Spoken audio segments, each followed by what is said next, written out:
కొంచెం ముందుకే రండి డాక్టర్ గారు అండి. నేను doctor Shriman Narayana, surgical gastroenterologist and laparoscopic surgeon. ఒక 15 days బ్యాక్ ఒక పేషెంట్ 45 years ఫిమేల్ పేషెంట్ వచ్చారు పెయిన్ అబ్డామెన్తో. ఎవాల్యుయేట్ చేస్తే సిటీ స్కానింగ్లో ప్యాంక్రియాస్లో పెద్ద ట్యూమర్ ఉందని వచ్చింది. సో మనం సర్జరీ ప్లాన్ చేసాము. సర్జరీ పేరేమో విపిల్స్ సర్జరీ అంటామండి. అదేంటంటే ప్యాంక్రియాస్లో ఉన్న హెడ్ పార్ట్లో ఏదైనా ట్యూమర్ ఉంటే ఆ ట్యూమర్ని తీయడానికి చేసే సర్జరీ పేరు విపిల్ సర్జరీ. విపిల్స్ ప్యాంక్రియాటికో డియోడినెక్టమీ అంటాము. ఇట్స్ అ బిగ్ సర్జరీ అండి. ఆల్మోస్ట్ 6 to 8 hours టైం పడుతుంది. ఓకే, సో 3 areasలో కట్ చేయాల్సి వస్తుంది అనమాట. Like a liver drainage pipe, stomach part, stomach last 1/3 part, small ఇంటెస్టైన్లో కూడా ఫస్ట్ 10 centimeter పార్ట్ మనం కట్ చేస్తాము అలాంగ్ ప్యాంక్రియాటిక్ హెడ్ అనమాట. కట్ చేసిన తర్వాత చిన్న పేగను తీసుకొని ప్యాంక్రియాస్కి, లివర్ డ్రైనేజ్ పైప్కి, తర్వాత స్టమక్కి, మళ్ళీ స్మాల్ ఇంటెస్టైన్కి ఆల్మోస్ట్ 4 joints చేస్తాము. తర్వాత పేషెంట్కి కనుక ఒకవేళ ఎందుకంటే ఇన్ని జాయింట్స్ చేస్తున్నాం కాబట్టి ఏమైనా లీక్ అయ్యే ఛాన్సెస్ ఉంటాయనే ఉద్దేశంతో ఫీడింగ్ యాక్సెస్ కోసం మళ్ళీ చిన్న పేగులో ఒక చిన్న ట్యూబ్ కూడా పెడతామన్నమాట. ఆల్మోస్ట్ ఒక 8 hours సర్జరీ అనమాట పేషెంట్కి. సర్జరీ అయిన తర్వాత ఫస్ట్ డే నుంచి పేషెంట్ రికవరీ చాలా ఫాస్ట్ ఉంది. ఫస్ట్ డేనే వెంటిలేటర్ నుంచి రిమూవ్ చేసేసాము. ఆల్మోస్ట్ 6th day పేషెంట్కి ఫుడ్ ఇవ్వటం స్టార్ట్ అయ్యింది. 6th dayనే పేషెంట్ని డిశ్చార్జ్ చేయడం అయిందన్నమాట. సో ఎందుకు మనకి ఇంత పర్టికులర్ అంటే జనరల్గా క్యాన్సర్స్ పేషెంట్స్ వాళ్ళకి ప్యాంక్రియాస్లో 3 parts వస్తాయండి: హెడ్, నెక్, బాడీ, టెయిల్ అని. సో జనరల్గా ప్యాంక్రియాస్లో వచ్చే ట్యూమర్ మనకి 1 centimeter 2 centimeter ఉంటేనే హై రిస్క్ అని చెప్తాము. ఈ పేషెంట్కి ఆల్మోస్ట్ 10 centimeter ట్యూమరు హెడ్ రీజన్లో. హెడ్ అని మనం ఎందుకు స్పెసిఫిక్గా చెప్తున్నామంటే లివర్కి సంబంధించిన బ్లడ్ సర్క్యులేషను, ఇంటెస్టైన్కి సంబంధించిన బ్లడ్ సర్క్యులేషను ఉండే పార్ట్ అనమాట అది. ఈ పేషెంట్కి పెక్యులర్ ఏమైందంటే 10 centimeter ట్యూమరు, అది కూడా లివర్ యొక్క blood circulation part, portal vein అంటాము, అది ఆల్మోస్ట్ 1/3 గట్టిగా ఇన్వాల్వ్ అయిందనమాట. సో ఆ పోర్టల్ వీన్ అనే దానికి ఇంజురీ చేయకుండా మనం ట్యూమర్ని రిమూవ్ చేయడం అయింది. తనకి బయాప్సీలో స్పెన్ అని చెప్తామండి, అంటే సాలిడ్ పాపిల్లరీ ఎపిథీలియల్ న్యూయోప్లాజమ్ అనమాట, సూడో పాపిల్లరీ. సో ఇది ఫీమేల్స్లో చాలా ఎక్కువ కామన్ అనమాట మేల్స్తో పోలిస్తే. ఎలా కారణం అడుగుతారు జనరల్గా, ఎలా వస్తుందండి ఈ ట్యూమర్ అని చెప్తాము. ఇదేంటంటే బై బర్తే కొన్నిసార్లు మన జర్మ్ సెల్ అని ఉంటాయి అనమాట, అవి ప్యాంక్రియాటిక్ ఏరియాలో స్టక్అప్ అయ్యి అక్కడి నుంచి వచ్చే ట్యూమర్. సో అందుకే తన కంప్లైంట్ కూడా వేగ్ పెయిన్ అబ్డామిన్ అనమాట, వేరే అదర్ కంప్లైంట్స్ ఏమీ ఉండవు. ఓకే, సో సర్జరీ చేసిన తర్వాత బయాప్సీలో కూడా స్పెన్ అనే వచ్చింది. సో ఫర్దర్గా ట్రీట్మెంట్ అట్లా ఏమీ ఉండదు, ఎందుకంటే అది క్యాన్సర్ కాదు, ఇట్స్ క్యాన్సర్ లాంటిది అనమాట. లో మ్యాలిగ్నెంట్ పొటెన్షియల్ అంటాము. సో మళ్ళీ వచ్చే ఛాన్సెస్ చాలా తక్కువ ఉంటాయి. ఆల్మోస్ట్ 0 కాంప్లికేషన్ అండి. ఈరోజు మనం సూచర్స్ కూడా రిమూవ్ చేయడం అయినది. సో కనీసం ఒక స్టిచ్ కూడా ప్రాబ్లం అవ్వలేదు. సెకండ్ థింగ్ ఏంటంటే మన ఇండియన్ సెటప్లో ఇలాంటి మేజర్ సర్జరీస్ ఏంటంటే హై కాస్ట్ ఉంటుంది. యాక్చువల్గా చాలా ఎక్కువ కాస్ట్ ఉంటుంది. సపోజ్ బిగ్ ఉన్నప్పుడు ఆల్మోస్ట్ 8 to 9 lakhs అలా ఉంటుంది అనమాట. మనం చాలా తక్కువ ప్రైస్, ఆల్మోస్ట్ 50% ప్రైస్కి కంఫర్టబుల్గా పేషెంట్ కంఫర్టబుల్గా అన్ని ట్రీట్మెంట్ దగ్గర ఎక్కడా కాంప్రమైజ్ అవ్వకుండా కంప్లీట్ చేసి పేషెంట్ హ్యాపీగా డిశ్చార్జ్ చేస్తున్నాము. Thank you so much. Surgery చేయడానికి మనకి బ్యాకప్ ఈజ్ వెరీ ఇంపార్టెంట్ అనమాట. ఇంట్రా ఆపరేటివ్ అంటే సర్జరీ చేసే టైంలో బ్లీడింగ్ అవ్వటము, బీపీ ఫ్లక్చువేట్ అవ్వటం చాలా కామన్గా ఉంటుంది. So the best anaesthesia team Satyanarayana sir and his team, Shivanand sir, Swarupa madam. తర్వాత సర్జరీ చేసేటప్పుడు కూడా సిస్టర్ అసిస్టెన్స్ అనేది వెరీ ఇంపార్టెంట్. నర్సింగ్ మన ఓటీ సిస్టర్స్ అసిస్టెంట్ అనేది very important. Jyotsna sister, Pratibha sister వీళ్ళందరూ చాలా హెల్ప్ చేశారు.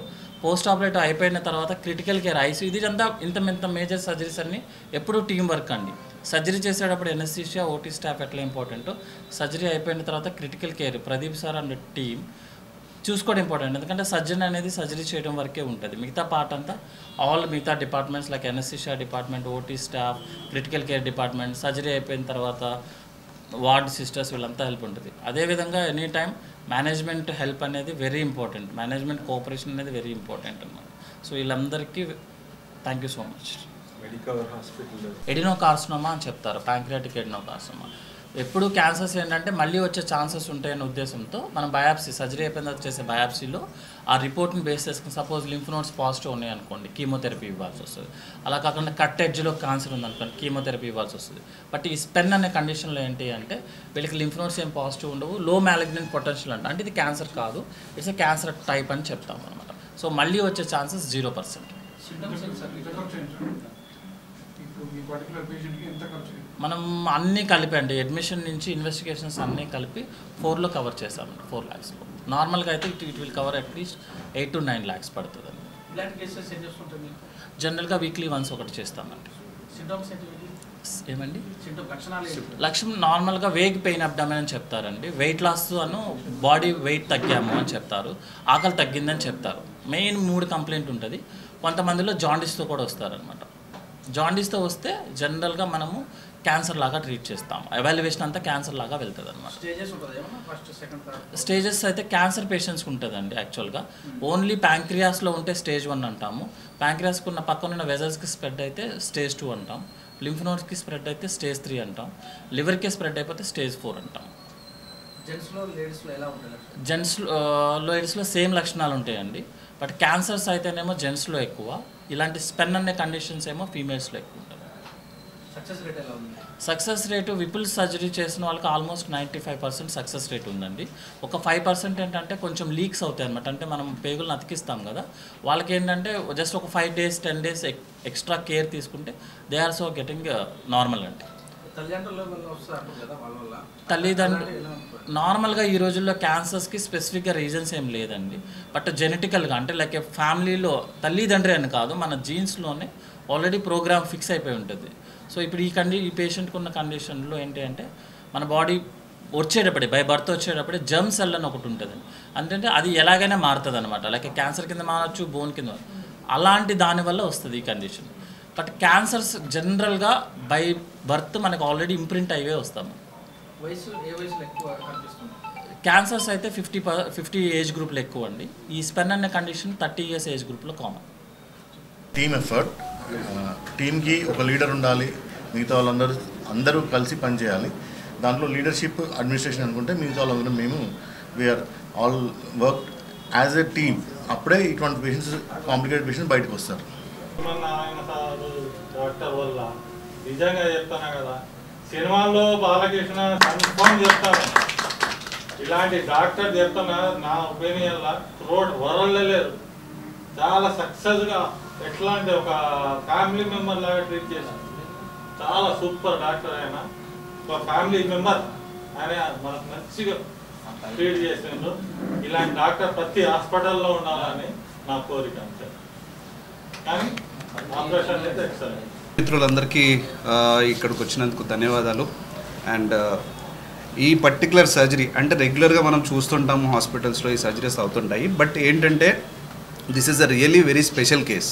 లైక్ రికవరీ అనేది ఇంత ఫాస్ట్గా అనేది చాలా రేర్ పేషెంట్స్లో చూస్తాం. The patient when they came we expected maybe 10 days 15 days అని అనుకున్నాం. బట్ ద Day 2 Day 3 మనం ఇంట్యూబేషన్ నుంచి తీసేసాము. ఆ తర్వాత కూడా ఐసీయూలో కూడా very good improvement is there.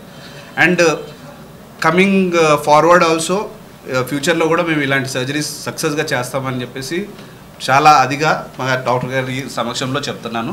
And దీంతోపాటు ఇంకా అదర్ సర్జరీస్ కూడా మన దగ్గర క్రిటికల్ సర్జరీస్ అన్నీ చేస్తున్నాము. And every speciality is there in this hospital.